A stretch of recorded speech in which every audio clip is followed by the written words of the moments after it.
Alison gold and ഡയമണ്ട്സിന്റെ 9ാം വാർഷികത്തോടനുബന്ധിച്ച് എല്ലാ പർച്ചേസിനും ഞെട്ടിക്കൽ ഓഫറുകൾ.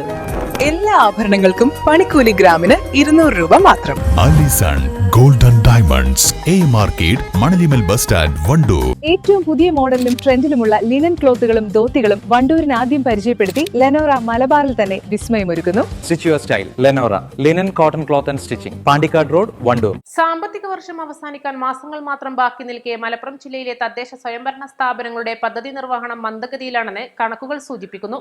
ഈ വർഷം അനുവദിച്ച 925.11 കോടി രൂപയിൽ 338 കോടി രൂപ മാത്രമാണ് ഇതുവരെ ചെലവഴിച്ചത്. ഇതോടെ ശേഷിക്കുന്ന 2.5 മാസത്തിനുള്ളിൽ 586.27 കോടി രൂപയുടെ പദ്ധതികൾ പൂർത്തിയാക്കേണ്ട വലിയ വെല്ലുവിളിയാണ് ജില്ലക്ക് മുന്നിലുള്ളത്. തദ്ദേശ തെരഞ്ഞെടുപ്പ് പെരുമാറ്റച്ചട്ടം, ഉദ്യോഗസ്ഥരുടെ തെരഞ്ഞെടുപ്പ് ജോലിയിലെ തിരക്ക്, ട്രഷറി നിയന്ത്രണങ്ങൾ എന്നിവ പദ്ധതി നടത്തിപ്പിനെ സാരമായി ബാധിച്ചു.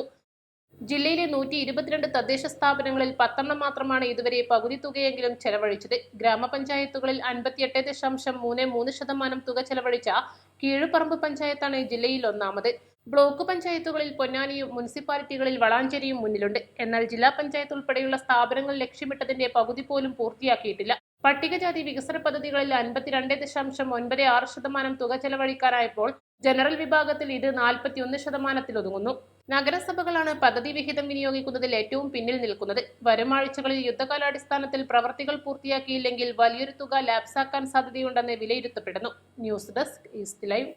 വെഡിംഗ് ആഭരണങ്ങൾ, ലൈറ്റ് വെയ്റ്റ് ഡെയിലി വെയർ ആഭരണങ്ങൾ, ഡയമണ്ട് ആഭരണങ്ങൾ എന്നിവ ഏറ്റവും കുറഞ്ഞ പണിക്കൂലിയിൽ നിങ്ങൾക്ക് സ്വന്തമാക്കാം. Haya gold and diamonds, Wandoor and Elankur.